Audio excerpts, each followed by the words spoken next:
quando a visita vai embora, quando os outros vão embora e vocês ficam sozinhos, se instala um silêncio pesado, que é diferente do silêncio da individualidade, da interiorização de cada um, e isso vai criando, aumentando uma distância, e chega um ponto que nem tem mais conversa, que fica muito pesada essa relação. Na presença dos outros, ninguém nem acredita, porque tudo flui numa boa.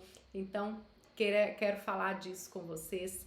Quando a visita vai embora, como quebrar esse silêncio entre os dois.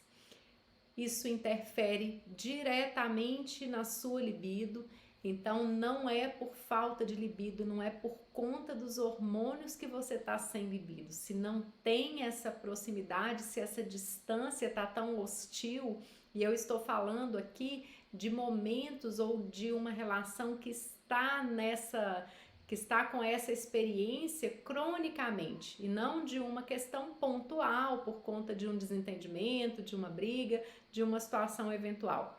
Estou falando essa situação quando ela se tornou constante e vai criando uma distância muito grande, impacta na sua libido, e aí você chega muitas vezes para mim querendo um remedinho, querendo um exercício para menopausa, como se isso só fosse suficiente. Não é. Nós precisamos interferir nesse ponto, tá certo? O meu nome é Tatiana, sou fisioterapeuta integrativa e sexóloga e vem viver a menopausa sem sintomas e com libido de forma natural. Trabalhar nesse aspecto da sua relação é essencial para você viver a sua menopausa com libido sem uso de medicamento. Não tem Viagra, não tem testosterona, não tem coisa externa, medicamento que vai fazer uma situação dessa trazer libido para você. Mas Tatiana, mesmo com essa distância, ele me procura, né? Como que tá ruim assim? Por que ele procura? Porque essa intimidade, o processo de excitação do homem é diferente da mulher.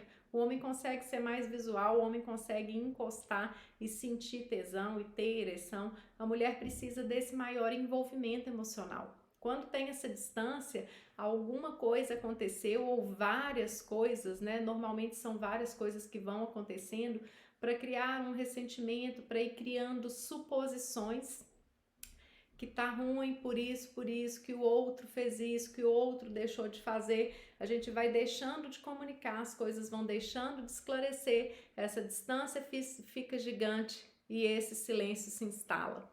É como se precisasse de um mediador, como se precisasse de um advogado, né, de uma terceira pessoa. O que é a terceira pessoa que media uma conversa? Um advogado. Será que esse casal não está precisando de um advogado? Esse é um ponto, né? Quando identificamos um momento que a relação já não existe mais, não tem libido que funcione, né? E não tem estratégia que funcione para reaproximar. Mas às vezes não, às vezes criou esse ponto aí, criou essa distância, mas por baixo de tanto ressentimento, de tanto orgulho, de tanta coisa, existe uma possibilidade, né? Existe um desejo de reencontrar, de comungar para seguirem, né, mais uma etapa. Então, é nesse ponto, nesse desejo que a gente vai trabalhar. Se é um casal que já não existe, né, que tá ali junto, para poder envelhecer junto. Imagine envelhecer junto com essa distância. Vai ser um fracasso, vai ser um envelhecimento depressivo para os dois. Porque ficar juntos para envelhecer juntos como companheiro é uma realidade, é uma opção de muita gente, porque de fato, né, a libido, o sexo, a libido, tesão, a paixão, né, essa coisa carnal, ela pode acabar, ela pode diminuir, e quando a gente tem um companheirismo de fato, isso sustenta muitas relações, sim, para o resto da vida, para o envelhecimento juntos.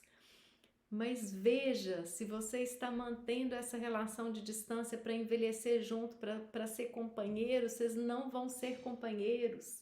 Então é por isso que precisa parar nesse momento, repensar esse silêncio que está instalado aí há tempos, né, que só se dissolve na presença de uma terceira pessoa ou numa circunstância social, ele precisa ser mexido, ser quebrado, senão você está achando que vai criar uma velhice de companheirismo e vai criar uma velhice de hostilidade. Se você buscar, temos casais no envelhecimento, lá na frente, que são companheiros de fato, e temos casais lá na frente que foram postergando e chegaram num momento de muita hostilidade, que não conseguem ser companheiros. Fica esse ponto aí para você pensar o que vale, qual é a situação que você está, para ver se vai buscar criar essa intimidade, né? Para não precisar de uma terceira pessoa ali para ficar traduzindo para o outro o que o outro quer. Lá na frente, no envelhecimento, envolve os filhos, envolve os outros para poder falar, não consegue nem comunicar direito. Então, nós temos formas de aproximarmos ou de estratégias para criar para criar essa intimidade. Vou categorizar em 4 fases, né, ou em 4 aspectos de intimidade. Intimidade mental ou intelectual. Se você e o seu parceiro ou parceira têm pontos em comum intelectualmente falando, por exemplo, vocês têm uma mesma opinião política, uma mesma linha de raciocínio, vocês têm um trabalho que vocês, né, que às vezes é a mesma profissão ou que traz ali uma mesma corrente de pensamento e nem isso vocês estão conversando. Vocês gostam de ver, né, notícias, jornais, noticiários, coisas, atualidades, e vocês podem conversar sobre aquilo, vocês podem trazer jogos, às vezes a pessoa joga xadrez, né, tem jogos de estratégia, né, isso é uma coisa que pode aproximar. Vocês podem, se for um casal que gosta de ler, um livro que um lê ou começar a comentar sobre esse livro. Então, muita gente tem essa afinidade mental ou intelectual e é um ponto para retomar diálogo, né? Isso vai trazer libido? Não, mas isso vai trazer proximidade. Lá na frente, isso vai ajudar na intimidade física. Atenção, se você tem uma linha divergente, não traga isso agora que vai aumentar a distância. Se você tem uma opinião política oposta, se você tem uma corrente de pensamento filosófico oposto, não é momento de trazer isso, ok? Deixa isso realmente de fora para não piorar ainda mais. Segundo aspecto, intimidade de atividade. Você pode buscar atividades que vocês podem fazer juntos que vocês também gostam.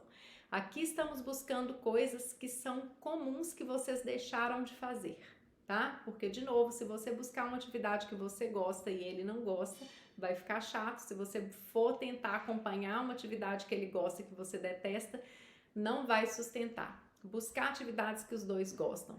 Se é talvez algum esporte, algum teatro do tipo que os dois gostam, um filme que vocês gostem, uma festa, um show, alguma coisa que vocês façam junto. Não vale levar a turma, porque queremos criar uma intimidade, queremos quebrar o silêncio entre vocês e não socialmente, isso aí já está acontecendo.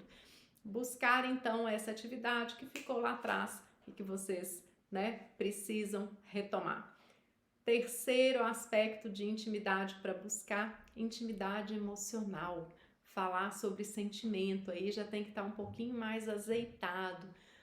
Falar sobre alguma coisa que te incomoda e não é apontar dedo, não é dedo na cara, é falar do seu sentimento em relação a um familiar, em relação a um acontecimento mundial, a uma catástrofe, por exemplo, demonstrar da sua tristeza, da sua fragilidade, falar, reconhecer algo bom que ele fez, reconhecer algo bom que ele sempre faz.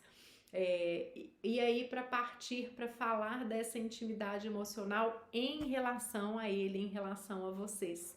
É um ponto também que vai sendo construído, mas começar a falar de emoções, comentar sobre alguma coisa que está acontecendo com o outro casal, né, que talvez no outro seja fácil de olhar que, uai, está acontecendo aqui também, tá? E então, passando por esses passos, não é uma estrutura que tem que ser passo a passo, você pode criar um momento de intimidade intelectual e colocar uma intimidade emocional no meio e fazer uma atividade e falar de alguma coisa, né, do sentimento, isso tudo vale. E uma intimidade física, que às vezes está tão distante que encosta no outro, parece que tem espinho. Sair para ver o filme que vocês escolheram de mãos dadas, encostar a cabeça ali, abraçar, propor uma massagem, fazer uma massagem nos pés enquanto vê televisão, ou uma massagem nos ombros, ou um cafunézinho na cabeça, um abraço, tomar banho junto, né? E claro, partir para a intimidade maior que talvez, né, estivesse distante aí, essa intimidade física sexualmente falando. Então, são pontos de intimidade para criar, né, para vocês trazerem e conseguir quebrar esse silêncio que se instala na ausência de uma terceira pessoa ou de uma situação social aí que está acontecendo. Fica comigo, encaminha, compartilha esse vídeo com alguém que possa aproveitar dessa informação e até o próximo.